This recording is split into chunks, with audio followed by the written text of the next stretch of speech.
సుమన్ టీవీలో మీ business promotions కోసం ఈ కింది నెంబర్ను సంప్రదించగలరు. నమస్తే యశ్వంత్. నమస్తే విష్ణు గారు. Welcome to Suman TV and welcome to Vishnu talks. Thank you. So ఏఐకి సంబంధించిన సిరీస్ ఆఫ్ వీడియోస్ చేస్తున్నాం కదా. ఇప్పుడు లాస్ట్ ఒక 3 years నుంచి ఏఐ కనుక వచ్చేస్తే పలానా సాఫ్ట్వేర్ ఉద్యోగం పోద్ది, పలానా ఉద్యోగం పోద్ది అంటూ కూడా నిద్ర లేచిన దగ్గర నుంచి సోషల్ మీడియాలో కానీ పత్రికల్లో కానీ ఈ వార్తలు చూస్తూనే ఉన్నాం. ఏఐ రాబోతే ఇన్ని వేల ఉద్యోగాలు పోతున్నాయి, అన్ని వేల ఉద్యోగాలు పోతున్నాయని మాట్లాడుకుంటున్నాం కదా. సరే, ఇప్పుడు ఏఐ రీప్లేస్ చేయలేని జాబ్స్ ఏ ఉన్నాయి? ఏఐ టెక్నాలజీ ఎంత లైమ్ లైట్లోకి వచ్చినా కూడా ఏ మాత్రం డిమాండ్ తగ్గని జాబ్స్ ఏ ఉన్నాయి? ఆ రోజుకే అవి ఇంకా బాగా లైమ్ లైట్లోకి వచ్చే జాబ్స్ ఏ ఉన్నాయి? అవునండి. సో మనం ఒక నెక్స్ట్ 10 years చూసుకుంటే, సో ఎంత ముందుకు వెళ్తున్నా కూడా కొన్ని జాబ్స్ అని ఉంటాయి. ఆ జాబ్స్కి ఏంటంటే దాని రియల్ వాల్యూ ఇప్పుడే బయటపడుతుంది. So for example plumbers, electricians, carpenters తీసుకుంటే ఇప్పుడు అందరూ అనుకుంటున్నారు, అరే ఒకప్పుడు లైక్ కొన్ని మీమ్స్ అవి కూడా నేను చూశాను బాగా సోషల్ మీడియాలో. ఏంటంటే ప్లంబర్స్ వీళ్ళందరూ ఏంటి, వాళ్ళ school friends, college friends interact అయినప్పుడు, అరే నువ్వు ఇది చేస్తున్నావా, మేము ఐటీ అని చెప్పుకునే వాళ్ళు. ఇప్పుడు ఏంటంటే రివర్స్ అవుతుంది, మీరు ప్లంబరా, మీరు కార్పెంటరా అని వాళ్ళు చూస్తున్నారు. ఎందుకంటే వాళ్ళ డిమాండ్ అలా ఉంది. ఏఐ వచ్చినా కూడా అట్లీస్ట్ ఒక నెక్స్ట్ 10 years కి వాళ్ళ జాబ్స్ అయితే రీప్లేస్ చేయలేదు. ఇప్పుడు ఏఐ బేస్డ్ రోబోట్ ని ఇంటికి పిలిచి నువ్వు కార్పెంటర్ వర్క్ చేసుకునే దానికి ఇంకా చాలా టైం పడుతుంది. ఈవెన్ అది ప్లంబింగ్ అయినా ఎలక్ట్రీషియన్ అయినా, ఎందుకంటే దానికి స్కిల్ ఉండాలి, ఎక్కడ ఏం పోయిందో తెలియాలి. మీ ఇంట్లో పవర్ సప్లై పోయింది అంటే ఎలక్ట్రీషియన్ వచ్చి చేయాలి. ఏఐని పిలిచి నువ్వు ఎక్కడ పోయింది చూడమంటే అది జరగదు. బిల్డింగ్ అంతా పగలగొట్టాలి. వాష్రూమ్ లో ఎక్కడైనా వాటర్ లీక్ అవుతున్నాయంటే నువ్వు ఏఐని పిలవలేవు, అప్పుడు ప్లంబర్నే పిలవాలి. ఈవెన్ సేమ్ కార్పెంటర్ ఇవన్నీ కూడా. సో వీటిని మనం లైక్ ఒకప్పుడు ఎలా చూసినా కూడా ఇప్పుడు ఏంటంటే దానికి ఒక స్కిల్ ఉంది. సో దీన్ని బట్టి మనకు అర్థమైంది ఏంటంటే ఖచ్చితంగా నువ్వు స్కిల్ యూజ్ చేస్తున్నావు 100% అంటే నీ జాబ్కి ఏ డోకా ఉండదు. అలా కాకుండా నువ్వు అదర్ ఫ్యాక్టర్స్ మీద డిపెండ్ అవుతున్నావు అంటే, అండ్ ఈవెన్ మన టెక్నికల్ సైడ్ ఆఫ్ జాబ్స్కి వెళ్ళినా కూడా ఇప్పుడు సాఫ్ట్వేర్ డెవలప్మెంటే తీసుకున్నాం. దీంట్లో నువ్వు ఒక జూనియర్ ఇంజనీర్వో జూనియర్ డెవలపర్వో అయితే ఖచ్చితంగా నీ జాబ్కి కొంత ప్రాబ్లం అయితే ఉంది. బట్ నువ్వు ఇక్కడ ఒక ప్రాబ్లం సాల్వర్ అనుకున్నావు, ఖచ్చితంగా కూడా నీ జాబ్ పోదు. ఆర్కిటెక్ట్ అనుకున్నాం.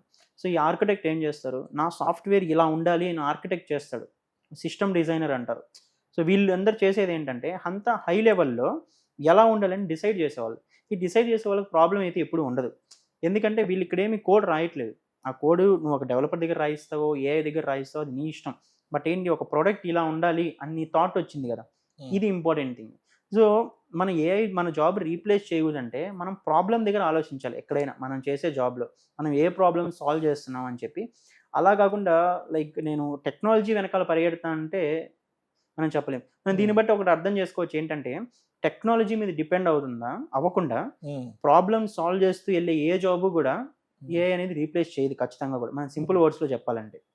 సో మనం ప్రతి ఫీల్డ్లోకి వెళ్దాం. ఇప్పుడు సెక్యూరిటీ సైడ్ వెళ్దాం, సైబర్ సెక్యూరిటీ ప్రొఫెషనల్స్ ఉంటారు. సో వాళ్ళు ఏంటంటే లైక్ ఈ రోజుల్లో జస్ట్ వాళ్ళు ఏ టూల్ వాడుతున్నాం, వాళ్ళు లైనెక్స్ వాడుతున్నామా ఇంకేమైనా వాడుతున్నామా తర్వాత సంగతి. వాళ్ళ మెయిన్ పర్పస్ ఏంటి, సెక్యూరిటీ ఇష్యూస్ లేకుండా చూసుకోవడం.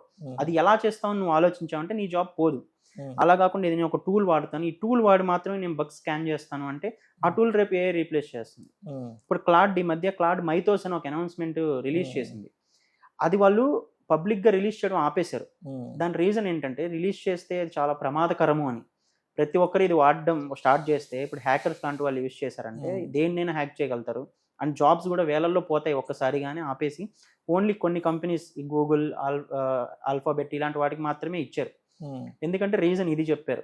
సో బట్ ఇక్కడ ఏంటంటే నువ్వు ఒక రీసెర్చర్ అయ్యండి, ఒక ప్రాబ్లమ్ సాల్వ్ చేయగలిగే సెక్యూరిటీ ఎక్స్పర్ట్ అయితే నీ జాబ్ ఏం పోదు. సో నువ్వు అది ఇంకా దేంట్లో తీసుకున్నా కూడా, నువ్వు ఒక బిజినెస్ సైడ్ తీసుకున్నా కూడా, నువ్వు ఒక బిజినెస్ కన్సల్టెంట్, నార్మల్గా నువ్వు ఎంబీఏ చేసావు, బిజినెస్ కన్సల్టెంట్గా జాబ్ చేస్తున్నావు. ఇక్కడ నీ పర్పస్ ఏంటంటే నువ్వు ప్రాబ్లమ్స్ని ఐడెంటిఫై చేస్తావు, బిజినెస్కి ఏది హెల్ప్ అవుతుందని నువ్వు సజెషన్ ఇస్తావు. అది ఏఐ ఇచ్చినంత మాత్రాన ఏఐ నేను రీప్లేస్ చేస్తున్నాను కాదు. ఎందుకంటే ఎప్పుడైనా నీ వర్డ్ అనేది వాల్యుబులే. ఒక హ్యూమన్ ఎమోషన్స్ని కానివ్వచ్చు, ఇవన్నీ థింక్ చేసి నువ్వు ఒక డెసిషన్ ఇవ్వగలవు. సో ఇక్కడ కూడా ఏంటంటే నువ్వు ఒక ప్రాబ్లమ్ సాల్వ్ చేస్తున్నావు ఇక్కడ కూడా బిజినెస్ సైడ్, బిజినెస్ కన్సల్టెంట్గా. బట్ అది కాకుండా నేను ఎక్సెల్స్ మెయింటైన్ చేస్తాను, స్ప్రెడ్షీట్స్ మెయింటైన్ చేస్తాను, ఒక జూనియర్ అసిస్టెంట్గా ఉన్నావు, అలానే ఉండిపోతాం, కంఫర్టబుల్గా ఉంది అనుకుంటే ఖచ్చితంగా కూడా నీ జాబ్ పోతుంది.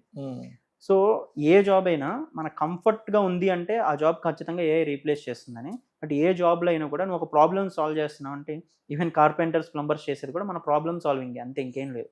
మన ప్రాబ్లమ్ వాళ్ళు సాల్వ్ చేస్తున్నారు. వాళ్ళ దగ్గర ఏదైనా ఒక టూల్ని నమ్ముకొని మన ఇంటికి రావట్లేదు, వాళ్ళ పనిని నమ్ముకొని వస్తున్నారు అంతే. సో ఈవెన్ ఐటీలో తీసుకున్నా, మనం చెప్పినట్టు బిజినెస్, నాన్ టెక్నికల్ ఏ జాబ్ తీసుకున్నా, నువ్వు ఒక ప్రాబ్లమ్ సాల్వ్ చేస్తున్నావు అంటే నీ జాబ్ని రీప్లేస్ చేయదు AI.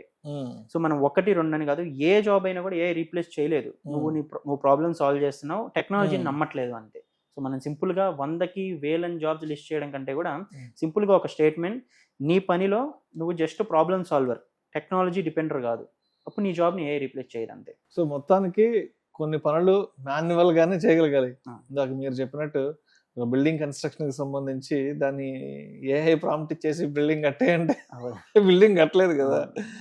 సో ఒక ఎలక్ట్రికల్ ప్రాబ్లమ్కి సంబంధించి, ఒక ప్లంబర్కి సంబంధించి ఏదైనా సరే కొన్ని జాబ్స్ అయితే మాత్రం రాబోయే రోజుల్లో ఇంకా బాగా లైమ్ లైట్ లాగా అయితే వచ్చే అవకాశం ఉంది, AI టెక్నాలజీ బాగా లైమ్ లైట్ లోకి వస్తే.